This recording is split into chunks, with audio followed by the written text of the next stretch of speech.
What if I told you that what you call morality is often a survival algorithm written by the defeated? This isn't the philosophy of kings dreaming of conquest or monks searching for enlightenment. This is the hardwired code that shudders awake in you every time you hesitate, every time you self-sabotage, every time you choose to stay small and call it virtue. Before you say, "No, I'm just being rational," ask yourself, if you value humility, who made you believe that was the highest good? To answer that, you have to understand the world. Nietzsche was dissecting in the late 1800s. Picture Europe in psychological turmoil. Religious certainty is corroding under the acid of science and industry. The social order is warping. The very fabric of meaning unravels. Nietzsche saw that in this chaos, a strange new force was rewriting humanity's deepest values. A force he named slave morality. Slave morality isn't about being a passive victim or turning the other cheek on command. Nietzsche's diagnosis is crueler and smarter. Slave morality is a value system born from powerlessness, where those denied agency invert their situation by sanctifying weakness, humility, and obedience. It's not simple submission. It's the process of turning deprivation into moral high ground, flipping humiliation into a disguised superiority. The herd declares itself good precisely because it is meek, and the strong, the exceptional, the rule breakers, those become evil. This isn't random. The psychological engine that powers it is resentment, repressed rage, long denied outlet, festering until it breeds a value system that justifies the herd's place and damns those who threaten it. It's not just ancient history. This mechanism ripples forward, coloring your private narratives in ways you probably never question.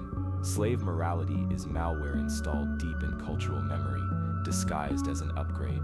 You think you're choosing how to act, but your instincts are being run by code set by those who lost and then rewrote the definition of winning itself. When you play small, crave approval, or shrink from ambition, consider you are not failing as an individual. You are performing a centuries-old script that was anatomized by Nietzsche and is now automated by the tools of your own age. But why does this matter now? How could an ethics system forged in the mud of religious decline and mass suffering possibly infect your modern, supposedly liberated existence? This is where the horror escalates. Slave morality isn't just history. It's the original social operating system, now running background processes in how you form your identity on social media, in your daily rationalizations, in the choices you praise or shame. The virus mutates with every era. The question is, are you still infected? Before you answer, brace yourself, because the mechanisms have only gotten smarter, subtler, and more dangerous. You're not just complicit, you might be a willing carrier. Let's see how this ancient logic has hijacked the very machinery of your modern selfhood. Let's rip the comforting veil off modern morality. You believe you're rational, autonomous, a product of your own decisions. But what if I told you the very values you defend, the outrage you nurture, and the causes you champion are not signs of moral awakening, but symptoms of something far more insidious? Your moral outrage is a product, optimized, packaged, and sold back to you by the very system it claims to attack. Think about it. In Nietzsche's time, slave morality was born from weakness, a creative survival instinct among the powerless, mutating resentment into a weapon. But in the algorithm age, that same morality is no longer a tool for the weak alone. It's big business. Media empires, political machines, and tech platforms have made slave morality scalable, viral, and dangerously profitable. Instead of sparking individual flourishing, today's mass mediation teaches you that victimhood is virtue, outrage is engagement, and tribalism is belonging. Your newsfeed isn't designed to inform, it's engineered to ignite resentment, that slow-burning envy and spite Nietzsche diagnosed as the fuel for reactive morality. Institutions feed you poison with the taste of virtue, leaving you hungry for permission, not power. You find yourself scrolling through algorithm-curated feeds where shared grievances trend, and where your sense of self-worth fluctuates with every digital upvote or like. If everyone feels like a victim, who is left to be free? What you mistake for empowerment is often submission in disguise, a mass hallucination maintained by the constant reinforcement of herd-approved values. The myth of liberation through self-help or positivity is just that, a myth. Most self-improvement formulas don't break you out of programmed morality. They rebrand obedience as authenticity. You aren't overcoming obstacles. You're looping through preset scripts written by unseen hands. Nietzsche warned you, the most dangerous chains are those you decorate yourself. The new slave morality isn't a background noise. It's a directive pulsed into your daily consciousness, fine-tuned by feedback loops that reward conformity and punish deviation. It's why the loudest expressions of justice so often bypass inconvenient nuance. They're not about truth, they're about group cohesion.